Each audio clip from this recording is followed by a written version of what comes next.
Napinsala naman ang isang SUV matapos banggain ng umaatras na kotse sa Barangay Sacred Heart sa Quezon City.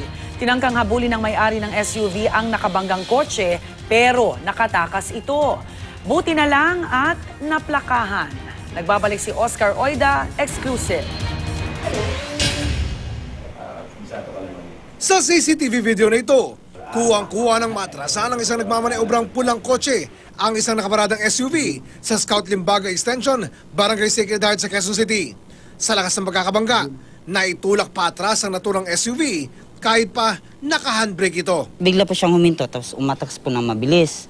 Pag-atras po niya ng mabilis, may bumangga po doon. Tapos tumakbo ako dito, tiningnan ko kung ano nangyari. So yung nakita ko po, na nabangga na ngayon sa sasakyan doon na nakahinto.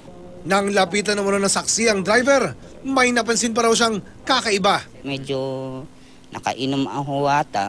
Kasi, Ano sabi? kasi mabilis po magpatakbo.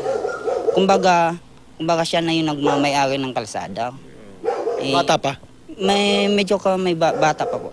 At imbis na bumaba para tignan ang sasakyang kanyang napinsala, sumibat daw ito na parang walang nangyari. Ang may-ari ng nabanggang SUV, sinubukan pa raw habulin ang pulang kotse. Nakita ko malapit pa lang, ginamit ko yung sasakyan. Hinabol ko siya. Pero pagsapit raw ng kamuning, nawala na ang hinahabol na kotse.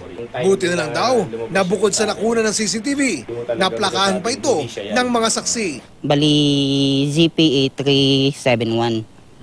Pulang sasakyan po. Dahil dito, kumpiyansa ang mga otoridad na di magtatagal, matutuntun din ang nakaagrabyadong motorista. Dapat naman talaga lumutang din siya. Kasi kasalanan niya, binangga yung walang kasalanan. Kailangan magpakita naman siya rin. Panagutan niya? Oo, kasalanan niya siya, panagutan niya yun. Ito ng balita sa Quezon City, Oscar Oida reporting.